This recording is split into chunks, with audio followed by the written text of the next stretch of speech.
Shalom Bapak Ibu dan Saudara-saudara kekasih, selamat merayakan turunnya Roh Kudus Pentakosta pertama dan selamat bertemu kembali di YouTube saya, Pendeta Rudolf H. Pasaribu Channel. Dengan dan lewat channel ini, saya komit untuk senantiasa menyebarkan pengajaran firman Tuhan. Karena saya percaya, berlandaskan Yesaya pasal 55 ayat 11, bahwa firman Tuhan yang saya dan saudara-saudara, Bapak Ibu semuanya ikut sebar lewat apapun termasuk lewat video ini, tidak akan kembali dengan sia-sia, tetapi akan bekerja sendiri lewat kuasa dan berkat urapan Roh Kudus. Mari Bapak Ibu dan Saudara-saudara semuanya, saya ajak untuk membantu saya menyebarkan pengajaran firman Tuhan, khotbah di ibadah Minggu Pentakosta pertama turunnya Roh Kudus 23 Mei 2021, terambil dari kitab Injil Yohanes pasal 16 ayat 4b sampai dengan ayat 15, dan bacaan dari kitab Yehezkiel pasal 37 ayat 11 sampai dengan ayat 14, diikat oleh topik atau tema roh penghibur dan kebenaran. Dalam bahasa Batak, todi pangapulon dohot hasitongan. Saya baca untuk kita, simak pembacaan firman Tuhan berikut ini. Judul dari perikop Yohanes pasal 16 ayat 4b sampai dengan ayat 15 adalah pekerjaan penghibur. Hal ini tidak kukatakan kepadamu dari semula, karena selama ini aku masih bersama-sama dengan kamu. Tetapi sekarang aku pergi kepada Dia yang telah mengutus aku, dan tiada seorang pun di antara kamu yang bertanya kepadaku, "Kemana engkau pergi?" Tetapi karena aku mengatakan hal itu kepadamu, sebab itu hatimu berduka cita. Namun benar yang kukatakan ini kepadamu adalah lebih berguna bagi kamu jika aku pergi. Sebab jikalau aku tidak pergi, penghibur itu tidak akan datang kepadamu. Tetapi jikalau aku pergi, aku akan mengutus Dia kepadamu. Kalau Ia datang, Ia akan menginsafkan dunia akan dosa, kebenaran, dan penghakiman. Akan dosa, karena mereka tetap tidak percaya kepadaku. Akan kebenaran, karena aku pergi kepada Bapa, dan kamu tidak melihat aku lagi. Akan penghakiman, karena penguasa dunia ini telah dihukum. Masih banyak hal yang harus kukatakan kepadamu, tetapi sekarang kamu belum dapat menanggungnya. Tetapi apabila Ia datang, yaitu Roh kebenaran, Ia akan memimpin kamu ke dalam seluruh kebenaran. Sebab Ia tidak akan berkata-kata dari dirinya sendiri, tetapi segala sesuatu yang didengarnya itulah yang akan dikatakannya, dan Ia akan memberitakan kepadamu hal-hal yang akan datang. Ia akan memuliakan aku, sebab Ia akan memberitakan kepadamu apa yang diterimanya daripadaku. Segala sesuatu yang Bapa punya adalah aku punya.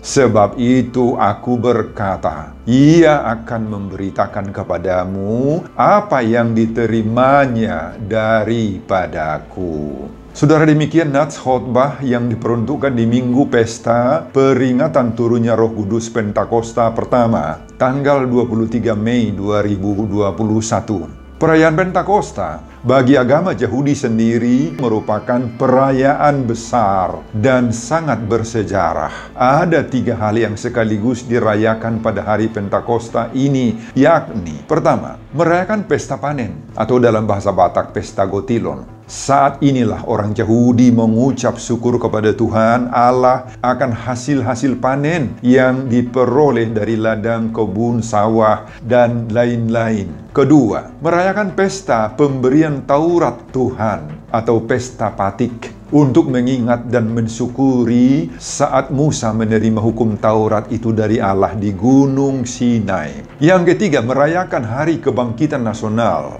Mereka komit untuk menyatakan diri sebagai umat Tuhan, suatu bangsa yang khusus, yang istimewa dan langsung dipimpin oleh Tuhan Allah. Inilah yang disebut dengan teokrasi. Saudara, di saat merayakan ketiga perayaan besar yang disebut Pentakosta, inilah yang pasti sangat ramai dengan hiruk-pikuknya manusia di Yerusalem saat itu. Tuhan Allah mendemonstrasikan pencurahan Roh Kudus bagi murid-murid Yesus dan bagi orang-orang percaya saat itu.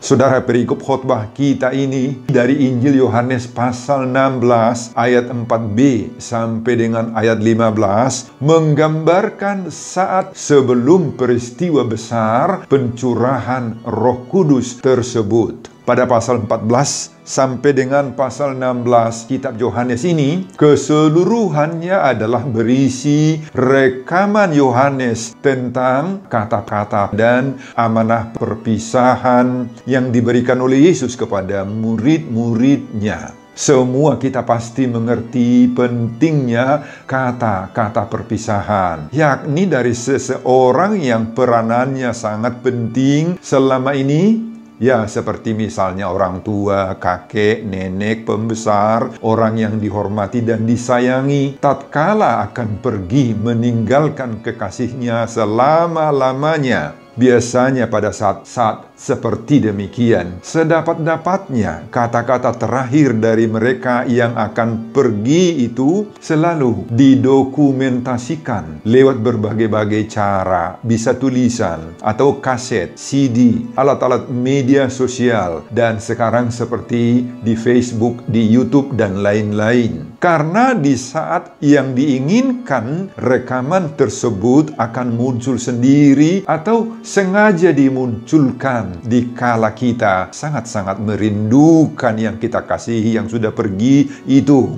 Isi rekaman dokumentasi itu biasanya menjadi pemuas dan pengobat rindu, pasobusihol, bagi orang-orang yang mendengar. Saudara, di dalam kata-kata perpisahan itu selalu terkandung amanah, pengajaran khusus, podanauli yang sangat spesial, sangat berharga, sangat bermakna bagi orang yang ditinggalkan. Seperti itulah isi dokumentasi dari Yohanes pada pasal 14 sampai dengan pasal 16 ini.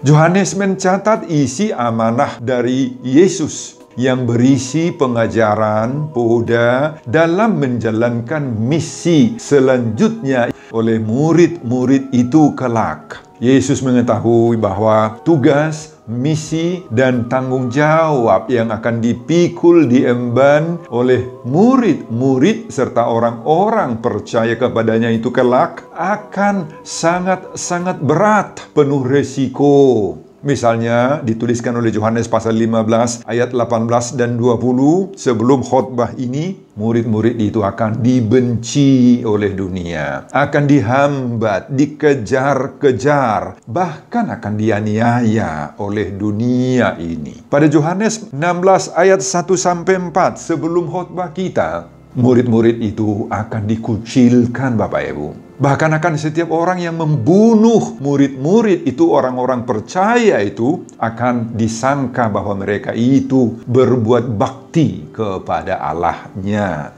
Katanya di situ. Saudara, Yesus menyadari betul bahwa kehadiran murid-murid itu dan orang-orang percaya kepadanya, serta kehadiran gereja di seluruh muka bumi ini sepanjang zaman akan menghadapi berbagai-bagai hambatan, tantangan, pergumulan berat, hingga siksaan lahiriah dan rohaniah. Yesus menyadari betul, Bapak Ibu, bahwa sepanjang zaman itu pasti akan menghadapi berbagai-bagai hambatan. Makanya Yesus memperlengkapi dan menyadarkan murid-murid itu dan semua orang-orang percaya, kita-kita juga termasuk di situ. Di sepanjang zaman kelak tidak lagi terkejut. Makanya disebut di sana supaya kamu jangan kecewa dan menolak aku. Kata Yesus pada ayat 1 di sini. Semua orang yang mengalami penindasan itu tidak akan putus asa. Jangan madele, jangan bersungut-sungut kalau itu akan dialaminya kelak. Jangan ada yang menjauhkan dirinya dari Allah, dari persekutuan gerejanya. Jangan ada yang berpindah agama, apalagi murtad, berpindah keyakinan, agar tidak ada yang menjadi bunglon, yang bermuka dua, imannya samar-samar. Wah, jangan ada yang seperti itu. Itu sebabnya Yesus memberi amanah ini, supaya murid-murid Yesus dan orang-orang percaya sepanjang zaman itu dapat bertahan dalam iman, tekun, kuat, kokoh dalam pendirian keyakinannya kepada Yesus, dan akan memiliki hidup yang tahan banting dalam melaksanakan amanah atau misi di tengah-tengah dunia ini. Bapak, Ibu, dan saudara-saudara, apa isi amanah pengajaran Yesus ini? Pertama, kepergian Yesus ke sorga itu akan membawa berkat, profit, benefit bagi murid-murid dan orang percaya. Yesus mengungkapkan dengan jelas dan tegas bahwa Yesus harus pergi dan kembali ke sorga. Yesus tidak boleh selama-lamanya tinggal di dunia ini. Yesus bukan seperti tokoh-tokoh agama yang dikenal oleh dunia ini, yang tetap hingga mati berada di dunia ini. Yesus adalah Allah yang turun dari sorga menjadi manusia dalam rangka penyelamatan isi dunia ini. Dan itu sudah dilaksanakannya lewat kematian dan kebangkitannya. Itu sebabnya pada ayat 7 disebutkan di sini, Bapak Ibu, adalah lebih berguna bagi kamu jika aku pergi. Jikalau aku pergi, aku akan mengutus dia kepadamu. Dalam bahasa Batak dituliskan ulimuna doi. Dalam bahasa Yunani simpero, dari kata sin dan peroo.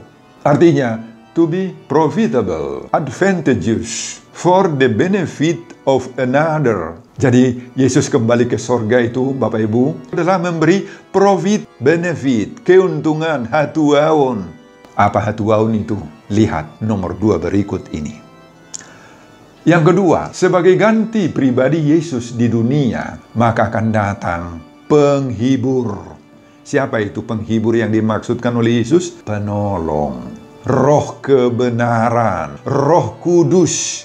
Saudara, sebutan dalam bahasa Yunani Gerika yang dipakai untuk penghibur, Roh kebenaran atau Roh Kudus adalah Parakletos, yang berarti pembela, pengacara, penolong di pengadilan, advokat, pengajar, guru, yakni seorang pendamping di saat seseorang menghadapi pengadilan, penghakiman, tuduhan-tuduhan, hukuman-hukuman, dan lain-lain. Orang-orang percaya itu di dunia dirasakan Yesus begitu lemah, dipenuhi oleh berbagai rasa takut, tidak ada yang menolong, lesu, tidak berdaya, semua menjadi lawannya. Oleh karena itu, sangat-sangat membutuhkan pendamping, pembela, penolong, pembicara, pengarah, guru, agar tidak salah bicara, tidak salah jalan, agar jangan bertindak ceroboh, agar mereka hati-hati dalam semua tindakannya, dalam semua ucapan dan kata-katanya. Inilah Parakletos, penghibur, penolong. Inilah peranan Roh Kudus, Roh kebenaran yang dikirim oleh Tuhan dari sorga. Sekali lagi, Parakletos, bukan Periklutos, sebagaimana dimaknai dan diajarkan oleh agama-agama lain, menunjuk kepada tokoh agama tertentu yang dipandang sebagai pemberi jalan yang mengajar keselamatan.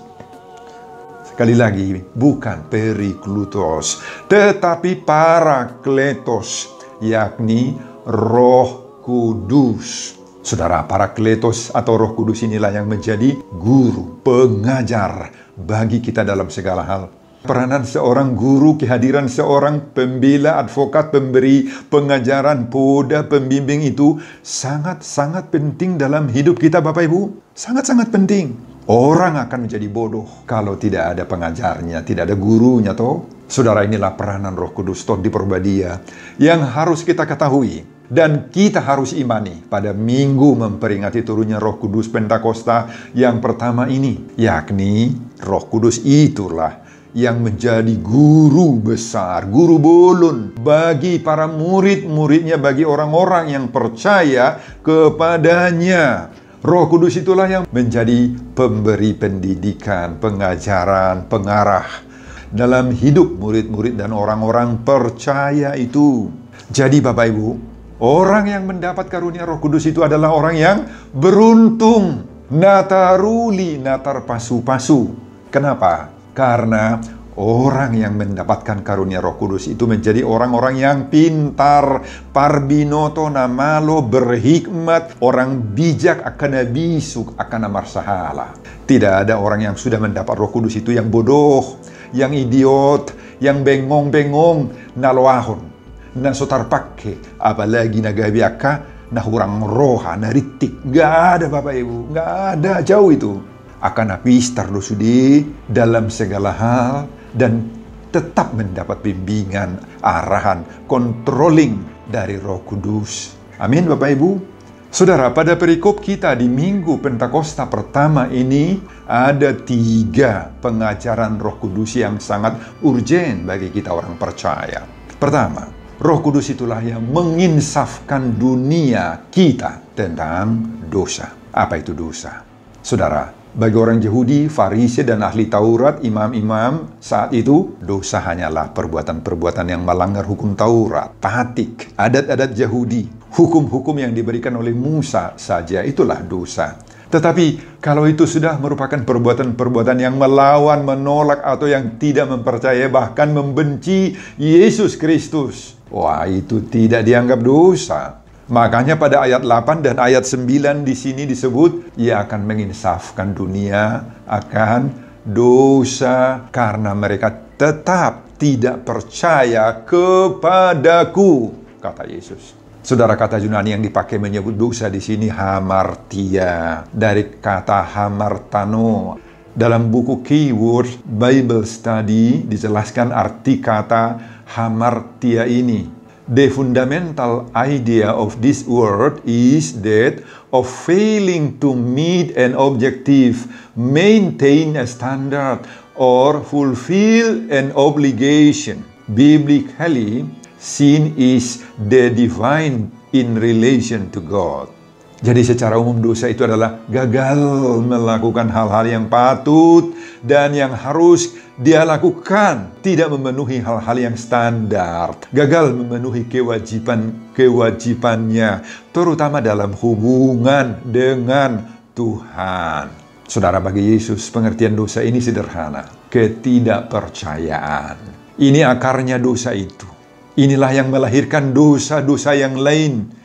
Kejahatan itu lahir, muncul, datang dari ketidakpercayaan. Lahirlah iri, benci, cemburu, kesombongan, mengucapkan kata-kata atau ucapan kotor, pembohongan, perkelahian. Semua permainan-permainan jahat, termasuk itu perzinahan, judi, dan lain-lain. Semua itu berasal dari ketidakpercayaan, itulah dosa.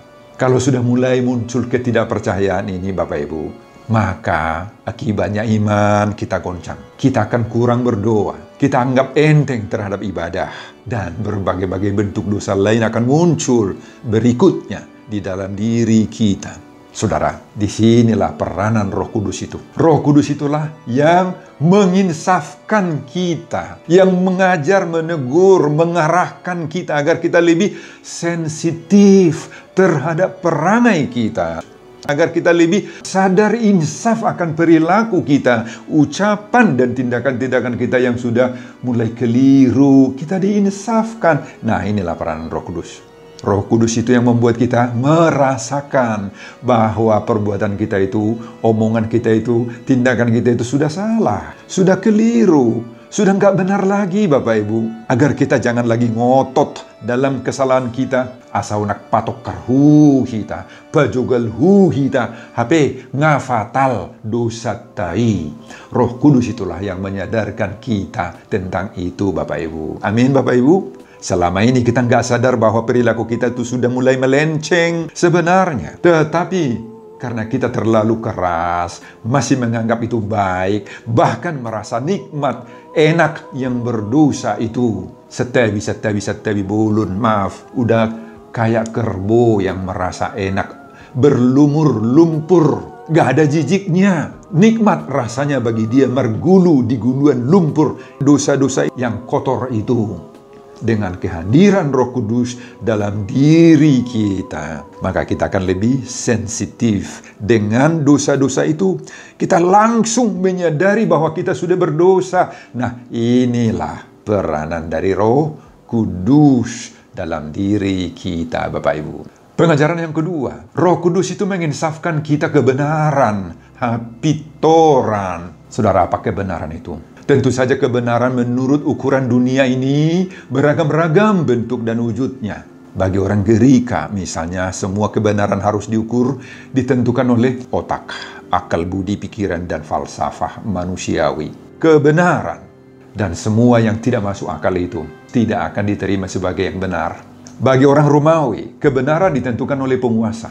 Apa yang dikatakan dan diperintahkan oleh penguasa itu adalah kebenaran. Jika kita melakukan yang bertentangan dengan konsep-konsep penguasa, maka yang menantang penguasa itu bisa ditangkap dan dihukum mati. Bagi orang Yahudi, hukum Taurat yang diberikan oleh Musa itulah menjadi kebenaran. Di luar itu ditolak, termasuk firman yang diajarkan oleh Yesus. Ditolak karena dianggap bukan kebenaran. Saudara, inilah gambaran dari kebenaran menurut dunia. Manusia memiliki kebenaran yang beragam-ragam dan berbeda-beda. Benar bagiku, belum tentu benar bagi orang lain. Benar bagiku, belum tentu benar bagi istriku, bagi anak-anakku, bagi orang tuaku, bagi tetangga-tetanggaku. Nah, sekarang Roh Kuduslah yang mengajar kita tentang kebenaran. Kalau di dalam diriku, di dalam dirimu, di dalam diri orang lain, di dalam diri kita, semua pendengar khotbah ini ada Roh Kudus, maka ukuran kebenaran itu tidak akan beragam-ragam lagi, akan sama bagi kita. Roh Kudus itulah yang memberi kebenaran yang mutlak bagi saya, bagi Bapak Ibu, bagi kita semuanya. Kalau Roh Kudus sudah ada dalam diri kita, maka meskipun kita banyak perbedaan-perbedaan, maka Roh Kudus itu akan membuat kita saling menerima perbedaan itu. Kalau kita berbeda pandangan, berbeda pendapat tentang firman Allah, tentang teologi, maka Roh Kudus itu akan meluruskan perbedaan itu sehingga kita tiba pada kebenaran yang sejati. Rumah tangga kita pun akan rukun. Suami dan istri dan anak-anaknya akan saling menerima perbedaan masing-masing. Gereja kita pun akan hidup penuh dengan damai sejahtera. Tidak akan ada yang ribut-ribut lagi. Tidak ada yang harus didemo. Tidak ada yang menuntut pendetanya harus pindah cepat. Harus diganti. Tidak akan ada yang membuat berita-berita gosip. Berita-berita hoax. Dan lain-lain. Saudara, kalau kita sudah hidup di dalam Yesus Kristus, tidak ada lagi kebenaran-kebenaran lain di dalam diri kita. Kebenaran yang kita pegang satu-satunya adalah kebenaran Yesus.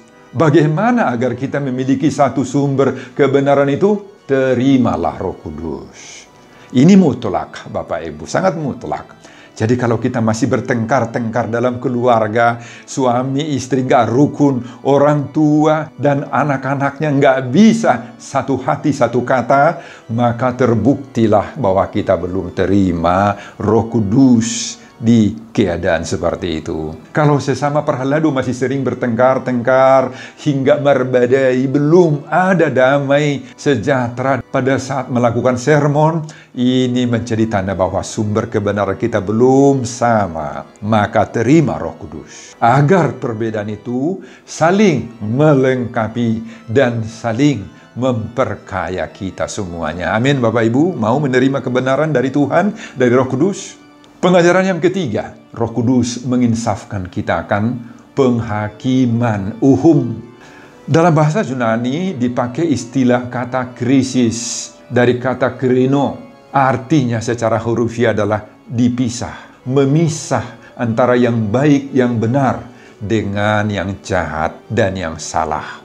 Jadi penghakiman Bapak Ibu adalah tindakan untuk memisahkan orang-orang yang baik, yang benar, yang menaati Tuhan, dan orang-orang yang percaya itu daripada orang-orang jahat yang tidak baik, orang-orang yang melanggar hukum norma di hadapan Tuhan. Inilah penghakiman itu. Dan peranan Roh Kudus dalam hal ini adalah Roh Kudus itu menginsafkan dan menyadarkan kita agar kita mau memelihara hukum, aturan, norma-norma yang berlaku yang dibuat oleh Tuhan. Orang yang di dalam dirinya ada Roh Kudus, hidupnya akan tertib, akan beraturan. Maradet dojolma nama jaloto di dia. Dia akan punya disiplin, gak sembrono hidupnya Bapak Ibu. Orang yang hidupnya tidak lagi tertib, tidak berdisiplin, suka melanggar aturan, maka di dalam dirinya itu tidak ada Roh Kudus. Amin. Roh Kudus itulah yang menginsafkan dan menyadarkan kita akan semua kewajiban kita tentang norma, aturan, disiplin ilahi. Sehingga ketika terjadi penghakiman Allah, yakni penampian pamiaron di debata, maka kita tidak akan dihukum seperti para penguasa-penguasa, pemerintah-pemerintah duniawi yang jahat itu. Gambarannya seperti menampi beras untuk memisahkan beras yang bagus dari sekam, dari debu yang kotor untuk dibuang. Kita akan menjadi seperti beras yang bagus, yang berisi, yang bersih. Kita akan dipisah dari orang-orang jahat yang tidak mau insaf dan tidak mau bertobat. Kita orang benar itu akan mendapat upah di surga. Sedangkan orang-orang jahat yang tidak mau diinsafkan oleh Roh Kudus, mereka akan mendapat hukuman yang kekal.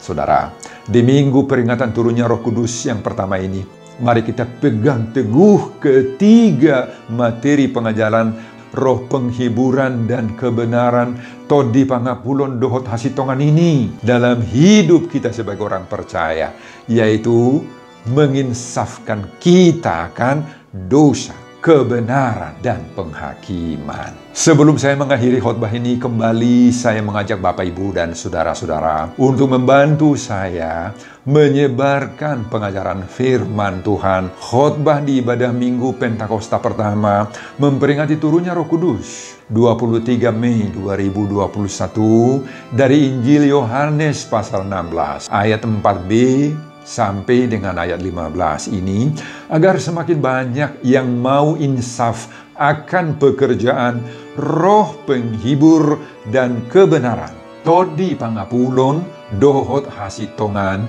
termotivasi lewat khotbah ini. Simak juga video-video khotbah saya yang lain agar saudara-saudara memiliki sentuhan dan pemahaman rohani yang semakin diperkaya. Buka di YouTube saya, Pendeta Rudolf H. Pasaribu Channel. Selamat mengikuti ibadah Minggu Pentakosta pertama, baik di gereja ataupun di rumah kita masing-masing. Tuhan Yesus memberkati kita. Salam Horas. Amin. Tuhan, terima kasih untuk firman-Mu yang sudah saya rekam dan akan saya sebarkan lewat YouTube dan media sosial lainnya. Terpujilah Engkau Tuhan yang memberikan kami berkat. Berkati setiap pendengar khotbah-khotbah ini. Berkati hamba-Mu dalam persiapan khotbah berikutnya, supaya nama Tuhan dipuji, dimuliakan, dibesarkan. Di dalam nama Yesus Kristus saya berdoa. Amin.